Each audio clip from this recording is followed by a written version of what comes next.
Hello, I'm Austin Wilson, co-portfolio manager at Hixon Zuercher Capital Management. And I'm Chase Rose, associate wealth advisor at Hixon Zuercher Capital Management. We are here to give you a market and economic update for the month of November, looking forward to December. So, Mr. Wilson, let us know how the markets did. All right, so November. It's in the wrap. I mean, it's wrapped up. It's done. We got it through. We made it. Wrapped up in Wrapped December. up Christmas time. You know what I'm doing here. So for the month of November, not a bad month, right? S&P 500 up 5.43%. Dow Jones Industrial Average up 7%. The NASDAQ up 5.45%. Small caps up, catching a theme here. Wow. 10.29% in 1 month. That's a really good month. It's a big number. Developed international stocks up 0.39, so very close to flat there. Emerging market stocks, however, down 3.82%, and bonds up 1.51%. So we got November in the books, generally up across the board, minus emerging market stocks, but a lot of that was due to potential tariffs in places like China being an impact to that area of the market going forward. So sure, yeah, that's where we are. Sounds like a lot of investors hit the lottery this month. But you would say, small cap ones, especially. Yeah, no kidding, up 10%. That's crazy. Well, in other lottery news, a North Carolina lottery drawing ended up. So, like, there's obviously a sequence of numbers that determines the winners of the lottery. There was a winning number with 4 consecutive fours. And that led to 438 lottery winners in the state of North Carolina. So not only are people winning the lottery in the stock market, they're also winning the lottery. With the lottery. A lot of people are in North Carolina. So I mean that whole pot got split way more than people I assume thought it so. should. I didn't look too deep into it. I'm just here to give the news headlines. I'll let people figure that out for themselves. I have never bought a lottery ticket. I have. That's a lot of years of being eligible to buy lottery tickets. But I have not purchased one. That's like a thing you do when you turn 18. You just go buy a lottery ticket. Yeah, I didn't do that. Yeah, a pack of cigarettes. Yeah, exactly. They go together like peanut butter and chocolate. There you go. Sure. Or jelly. Or jelly. Yeah. That would make more sense. In my house, it's peanut butter and chocolate. Okay, sure. Number 2, the economy. The U.S. economy grew at a 2.7% annual pace for the third quarter of 2024. This was really supported by strong labor force participation, solid income growth. However, as policy uncertainty looms really looking into 2025, GDP growth really expected to just decelerate towards its trend pace. It's been really elevated. It's been strong as of late, but just getting back to more of a normal range in that low single digits going forward. So just, good growth ahead. We're not seeing a recession on the horizon. Has the Fed nailed the soft landing? We'll see. It looks like it right now, but we'll see. Yeah. All right. Got a little tongue twister for you. Knock on wood, but I think I can get through this successfully. There's a lot of. Should I not drink my coffee before you start? No, I mean, well, just to be safe, I guess. Okay, I'm done. I'm good. Pennsylvania police pursued an elusive pig that persistently wandered into traffic. Did Dr. Seuss write that? No. That was really good. I did. No, but there was a pig that was on the loose in Pennsylvania wandering into traffic. I like to call that road hogs. Road hog. That pig and Austin Wilson have a lot in common. That's right. Road hogs. That's right. Yeah, but eventually, they were able to detain the pig and get before back it to its became rightful bacon. owner. Before it became bacon, and get it back to its rightful owner. So yeah, pigs on the loose in Pennsylvania. It reminds me of that Friends episode where Joey is filming that World War I video with the really famous actor, and the guy likes to enunciate really good, and they're like spitting all over each other when they're talking. Yeah. It's so funny. All right, number 3. So kind of talking about gross domestic product growth and economy growth outside the U.S. The Eurozone and Europe in general, they're kind of facing a bit of a slowdown. Germany is the biggest economy in Europe, and they're near a recession. However, Japan looking pretty good after a sustainable rebound. They've had modest GDP growth projections going forward. However, outside the U.S. and more in emerging markets, China, they're continuing to have challenges, particularly in the property market and things like that, despite a bunch of fiscal stimulus measures that they've put out there so far. And they're obviously have a very lofty GDP growth target. That's kind of something that they've talked very boldly about. 5% is their annual GDP growth target, and they're trying to stimulate the economy to hit that. And thus far, it's been a challenge with the situation over there in China right now. All right. Well, if you have found yourself boarding a flight in Portugal recently, you were probably left very upset with the scenario or the circumstances that went down on that flight. So I have not. There was a flight in Portugal that was delayed 4 days because a container containing 132 hamsters, they were able to escape the container or the crates or whatever you want to call them, sparking a chaotic recovery effort that lasted 4 days before the plane could successfully... Because I'm sure they had to literally account for all of them. 132. One of them could have been rogue and chewing up wires in the airplane. That'd be bad. Exactly. That would be... 4 days? 4 days. Took them 4 days to find 132 hamsters. I mean, okay, so hamsters are very, very good at hiding. Sure. When we were kids... They're also good at running. You know the hamster wheel thing? Hamster, yeah. When we were kids, we had a hamster, and his name was Houdini.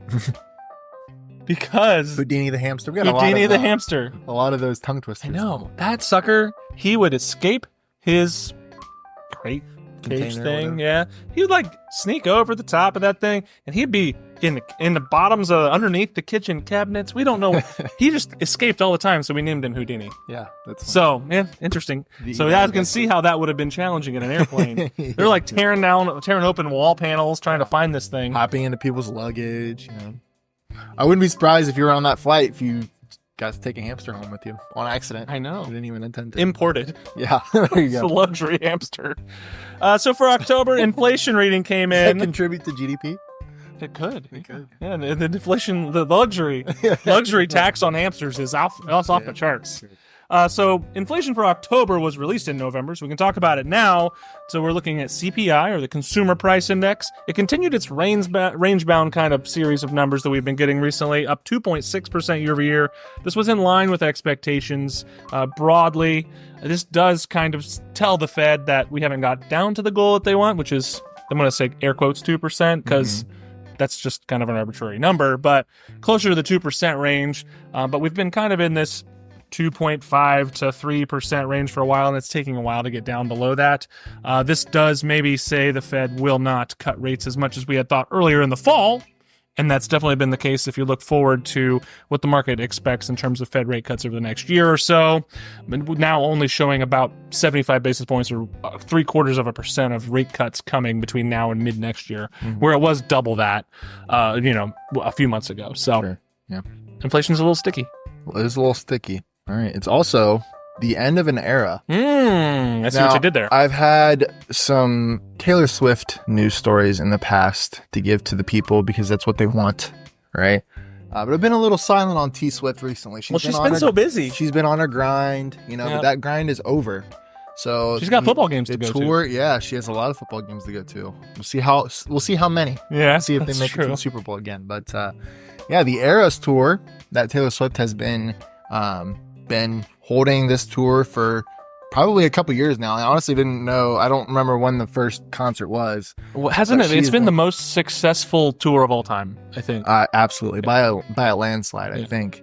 But she's been on this tour for a couple years now, and her last show was just a few weeks ago. So she's officially done. End of an era. The Eras tour is over.